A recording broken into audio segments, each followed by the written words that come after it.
दिवस पर इतनी छात्र संख्या देखकर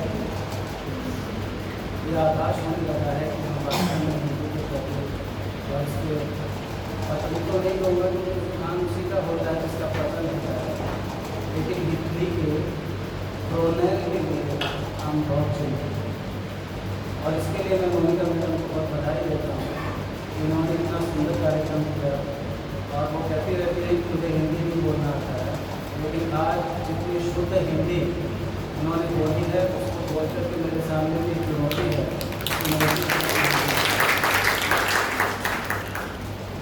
मित्रों, भाषा सिर्फ भाषा नहीं होती, संवाद का माध्यम होती है, बल्कि भाषा एक संस्कृति होती है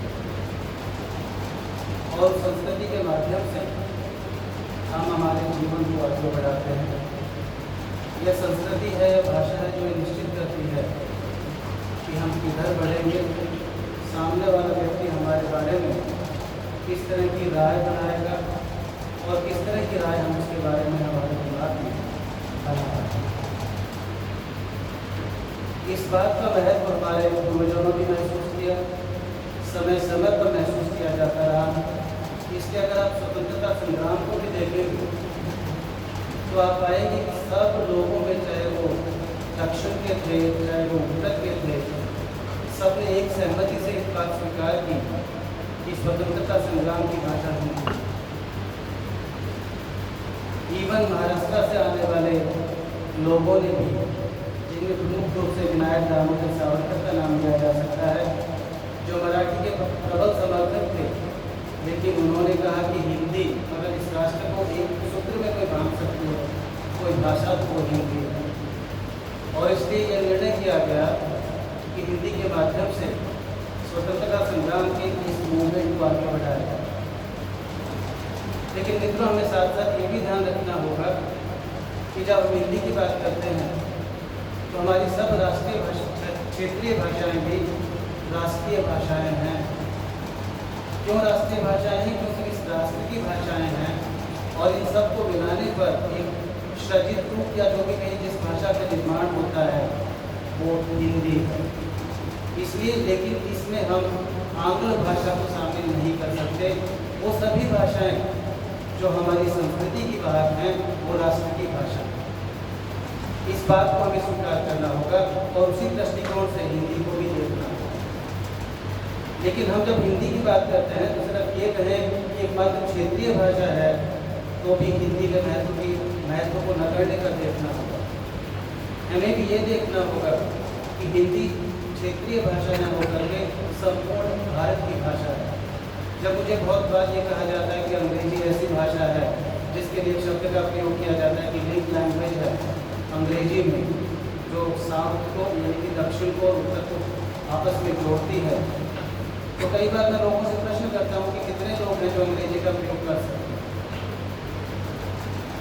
और साउथ में भी मेरा बहुत जाना हुआ है, साउथ में भी मात्र 10% लोग ऐसे हैं जो अंग्रेजी को समझ पाते हैं और बोल पाते हैं।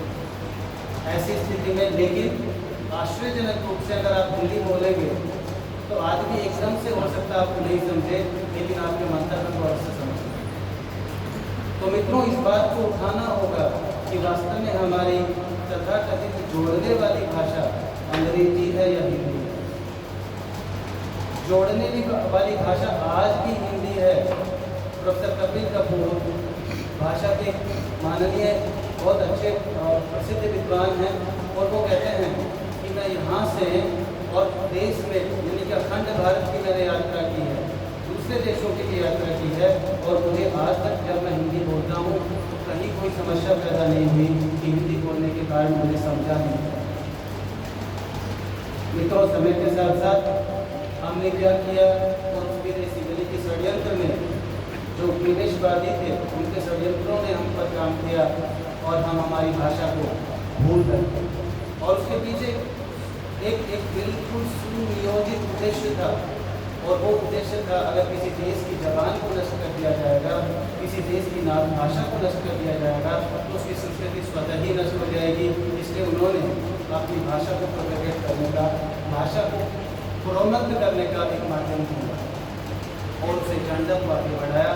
मित्रों, इसलिए ये दिवस मनाया जाता है। जैसे कि मैडम ने बताया कि वो षड्यंत्र क्या था, उस षड्यंत्र को हमें आगे नहीं बढ़ने देना है, अपनी भाषा को हर जगह स्थान देना है, हिंदी को प्रयोग की भाषा बनाना है, हिंदी को हिंदी दिवस तक सीमित नहीं करना है। हिंदी दिवस पर मैं बहुत कुछ बोलना चाहता था, लेकिन आज कुछ व्यस्तताएँ हैं, जैसे कि मैडम ने आपको बताया। इससे आप सबको बधाई देता हूँ और हिंदी दिवस, हिंदी सप्ताह के सफल संचालन के लिए भी मैडम को और आयोजन के लिए भी मैडम को बधाई देता हूँ, आप सबको भी शुभकामनाएं देता हूँ। आप सभी का आभार।